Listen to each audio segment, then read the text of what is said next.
যাত্রা আপনারা দেখেছেন, বিহারে রাহুল গান্ধী যাত্রা করেছেন, আজকে বেঙ্গলে আমাদের যুব কংগ্রেসের নেতৃত্বে এখানে যাত্রা হচ্ছে। বিগত দিনেও এসআইআর নিয়ে আমাদের কংগ্রেসের, মাদার কংগ্রেস এবং বিভিন্ন শাখা সংগঠন কংগ্রেসের এই নিয়ে আন্দোলন করেছে।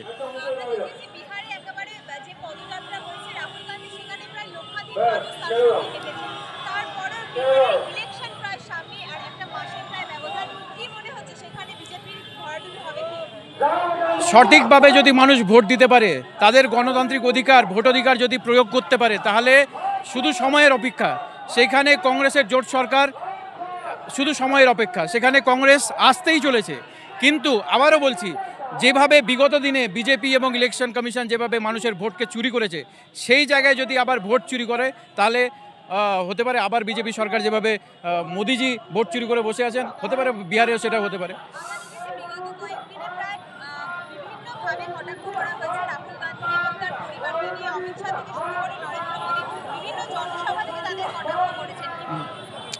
এটা দেখুন, এটা এদের কালচার, আরএসএসের কালচার এটা, এবং এটা আজকে থেকে নয়, অনেক দিন থেকে।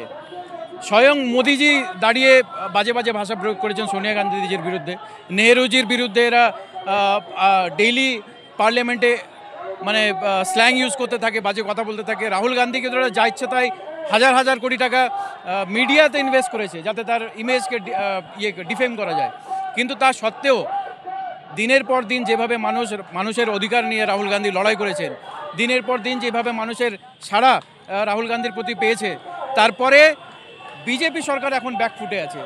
ফলে বিজেপির যারা নেতারা আছে, মিডিয়ারা আছে, গদি মিডিয়ারা আছে, কি বলছে না বলছে তাতে কোনো যায় আসে না। রাহুল গান্ধী এতে পাত্তাও দেন না, এবং আমরা যারা কংগ্রেসের সৈনিক, আমরা যারা রাহুল গান্ধীকে আদর্শিত, আমরা এইসবকে পাত্তা দিই না। আমরা মানুষের অধিকার নিয়ে লড়াই করছি, আমরা মানুষের অধিকারের কথা বলছি।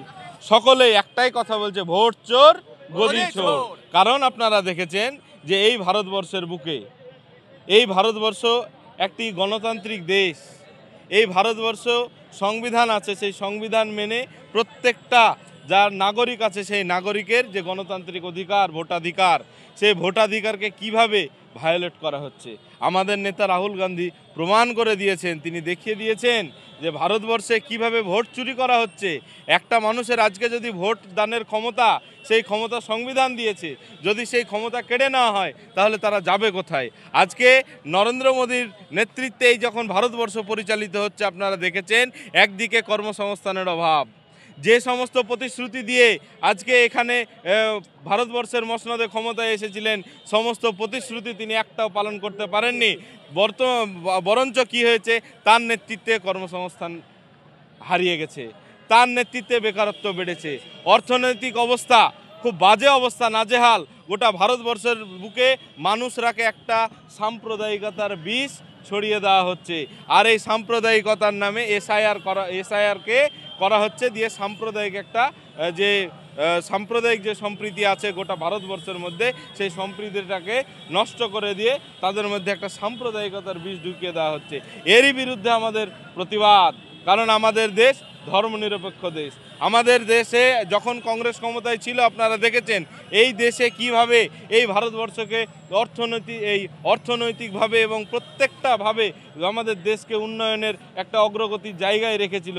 কিন্তু বর্তমানে বিজেপি শাসিত এই ভারতবর্ষে মানুষের আজকে যে সাধারণ অধিকার, মৌলিক চাহিদা, সেই চাহিদাগুলো পূরণ করতে পারছে না।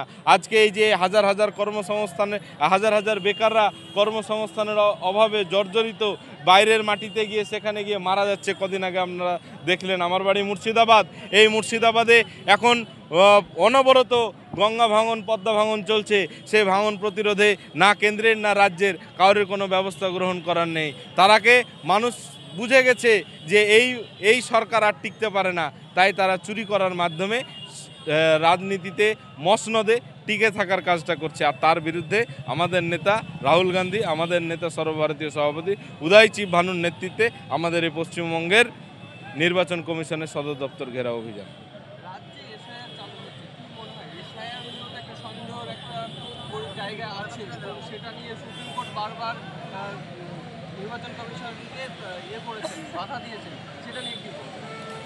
দেখুন, আপনারা দেখেছেন কিভাবে বিহারের যে এসআইআর হয়েছিল, সেই বিহারে কিভাবে কত লক্ষ মানুষের নাম বাদ গেছিল। আমাদের দেশে নাগরিকত্ব দুইভাবে দেওয়া হয়,